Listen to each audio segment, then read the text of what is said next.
The light in the woods. It began like any other evening.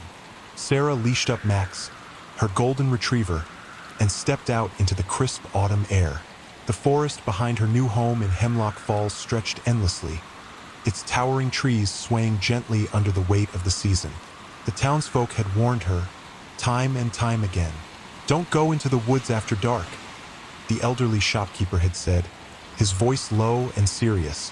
"That's when the lights come out." Sarah had brushed it off as small-town superstition, a silly tale meant to spook newcomers like herself. But tonight, as the last rays of sunlight melted into the horizon, the woods seemed different. There was a stillness that felt unnatural, as though the forest itself was holding its breath. "Come on, Max," she muttered, tugging the leash. Her voice broke the silence, but the unease lingered. Max hesitated, his ears perked and tail stiff, but eventually followed, his nails clicking against the gravel path. The trail was familiar. She had walked it dozens of times since moving in. But tonight, the shadows felt deeper, the air colder. Sarah kept close to Max, her flashlight carving a narrow path through the darkened trees. That's when she saw it. At first, she thought her eyes were playing tricks on her. A flicker of pale blue light danced between the trees, faint but unmistakable. It hovered, pulsating gently, like a firefly caught in slow motion.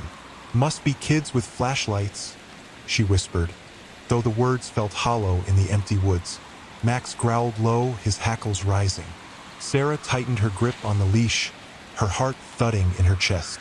The light flickered again, brighter this time, and then began to move. It wasn't random. It was deliberate. Despite every instinct screaming at her to turn back, Sarah took a step forward, and then another. The light led her deeper into the forest, its glow growing stronger with each step.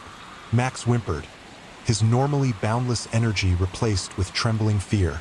The trees thinned, and she found herself in a clearing. In the center stood an ancient oak tree, its twisted branches reaching skyward like skeletal arms. The blue light emanated from its base, an otherworldly glow that bathed the clearing in an eerie hue. And then she saw them, figures, dozens of them. They appeared to shimmer in and out of existence, as though caught between dimensions. Their forms were tall and thin, their limbs unnaturally elongated. They moved in slow, deliberate circles around the tree, their heads tilted at impossible angles. Sarah's breath caught in her throat. She wanted to run, to scream, but her body refused to obey. The figures stopped, as though sensing her presence. One by one, they turned toward her, their faces, or what passed for faces, hidden in shadow. And then they began to move. It was not the slow, shuffling movement of the undead or the cautious advance of a predator. It was something far worse. Their bodies jerked forward in bursts, like puppets yanked violently on strings. Within seconds, they were upon her.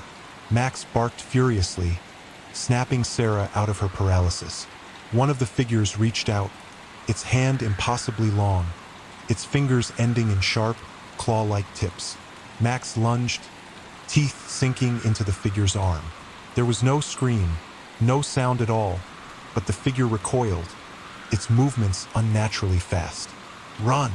Sarah screamed, yanking Max's leash as she turned and bolted. Her feet pounded against the forest floor, her flashlight swinging wildly in her hand. Behind her, she could hear the figures moving. No footsteps, just a faint, rhythmic whispering that grew louder with every second. She tripped, falling hard onto the ground. The flashlight skidded out of her hand, its beam illuminating the path ahead. The whispers were deafening now, a cacophony of incomprehensible voices that seemed to seep into her very mind. She scrambled to her feet, clutching Max's collar as they ran. The edge of the forest was just ahead, the faint glow of her backyard lights a beacon in the darkness.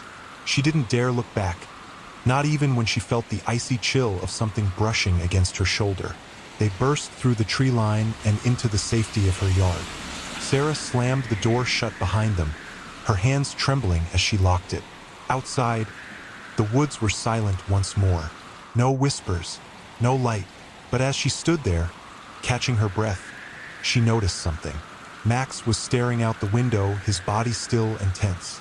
Sarah followed his gaze, her stomach dropping.